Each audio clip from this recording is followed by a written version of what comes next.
మాది షాద్నగర్ కాన్స్టిట్యున్సీ. మేము నందిగామకి వచ్చాము. మా పాప వాస్త్రిగా ఇక్కడ 10th ఎగ్జామ్స్ కొరకు ప్రిపేర్ చేశాము. ఇక్కడ సత్యసాయి స్కూల్లో సెంటర్ పడింది. ఈ సెంటర్కు పాపను మనోధైర్యం అనేది నింపాము. పాపకు ఎగ్జామ్ టైం లోపల ఒక 15 minutes బిఫోర్ ఉండాలని చెప్పి వాళ్ళకు ముందే ఇంటిమేషన్ ఇవ్వడం జరిగింది. లాస్ట్లో టీచర్స్ కూడా అదేవిధంగా ఇంటిమేషన్ ఇచ్చారు.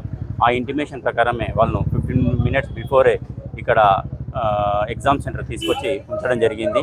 వాళ్ళు మనోధైర్యంగా ఉండాలని చెప్పి ఎన్నోసార్లు వాళ్ళకు మోటివేషన్ క్లాస్ కూడా ఇవ్వడం జరిగింది.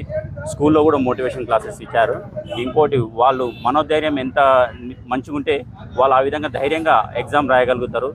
ఎగ్జామ్స్లో కూడా ఏమైనా మల్టిపుల్ చాయిసెస్ కానీ ఏమైనా ఉంటే కూడా వాళ్ళని కంటిన్యూగా మీకు వచ్చిన సబ్జెక్ట్ ఫస్ట్ రాసుకున్నాక రాని ఉంటే మళ్ళీ ఒకసారి థింక్ చేయాలి. ఫస్ట్ వచ్చినట్టు క్లియర్గా చేసుకోవాలని చెప్పాను. తర్వాత రాని ఉంటే నెక్స్ట్ ఆలోచన చేసి స్టెప్ బై స్టెప్ అనేది కంటిన్యూ చేసుకోవాలని చెప్పానని చెప్పుకుంటున్నాను. డిఫరెంట్ స్కూల్స్లో విద్యార్థులు చదివి నేడు ఇతర స్కూల్లో పరీక్ష రాయడానికి వెళ్ళినందుకు పేరెంట్స్ అందరూ కూడా చాలా యాంగ్జైటీగా ఫీల్ అవుతూ ఉన్నారు.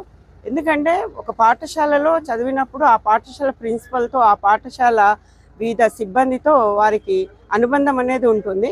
కానీ ఇతర స్కూల్లో రాయడానికి వెళ్ళినప్పుడు అక్కడ ఉండేటటువంటి సిబ్బంది పిల్లలతో ఎలా బిహేవ్ చేస్తారో అనేటటువంటిది పేరెంట్స్ మనసులో ఉంటుంది. అంటే అఫ్కోర్స్ మన గవర్నమెంట్ కూడా అంత ఫెసిలిటీస్ కల్పిస్తుంది.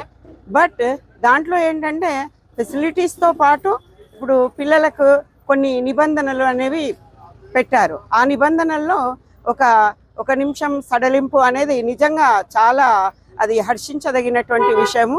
పిల్లలందరూ కూడా మనమందరం ఆశించేది ఏంటంటే మనం చదువుకున్నటువంటి పిల్లలందరూ కూడా వాళ్ళు ఎలాంటి భయాందోళనకు లోను కాకుండా వారు సంపూర్ణంగా చాలా కాన్ఫిడెంట్తో వాళ్ళందరూ మంచిగా పరీక్షలు రాసి విజయంతో మరి ముందుకు వస్తారని మనమందరం ఆశిద్దాము.